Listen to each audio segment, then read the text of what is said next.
আমাদের পুনর্জন্ম হতে পারে, কিন্তু আওয়ামী লীগের পুনর্বাসন আমরা হতে দেব না।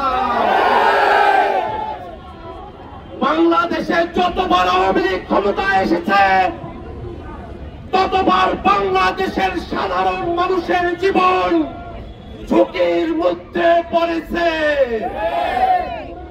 আপনারা দেখেছেন সাম্য, মানবিক মর্যাদা, সামাজিক সুবিচারের কথা বলে যে মুক্তিযুদ্ধ হলো, তারপরে আওয়ামী লীগ ক্ষমতায় এসে বাংলাদেশে গণতন্ত্রের বদলে বাংলাদেশে তারা বাকশাল কায়েম করেছিল। বাংলাদেশের মানুষ দীর্ঘ সময় ধরে যে গণতন্ত্রের লড়াই লড়ে এসেছে, সেই গণতন্ত্রের মুখে চুনকালি দিয়ে 14, 18 এবং 24-এর নির্বাচনের নামে কলঙ্ক উপহার দিয়ে বাংলাদেশে ফেসিবাদ কায়েম করেছিল ওই পতিত আওয়ামী লীগ। বাংলাদেশের মানুষ শুধু তাদের কথার মধ্য দিয়ে নয়, তাদের জীবন দিয়ে আওয়ামী লীগের বিষয়ে তাদের সিদ্ধান্ত জানিয়ে দিয়েছে।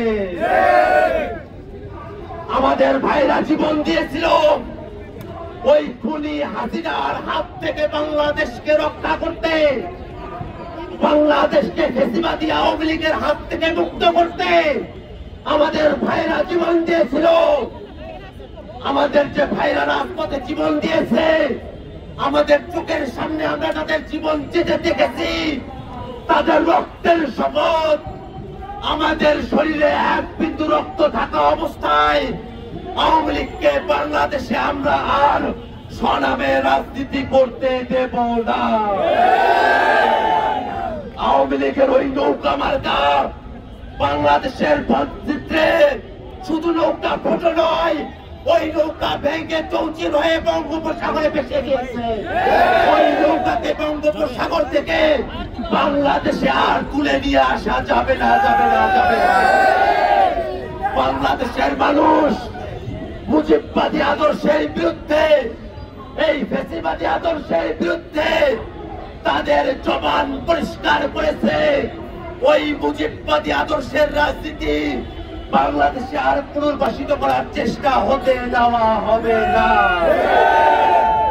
আশ্চর্যের বিষয় হলো 7 মাস পেরিয়ে গেছে, এখনো পর্যন্ত অন্তর্বর্তীকালীন সরকার দল হিসাবে আওয়ামী লীগের ব্যাপারে কোন বিচারিক কার্যক্রম শুরু করে নাই।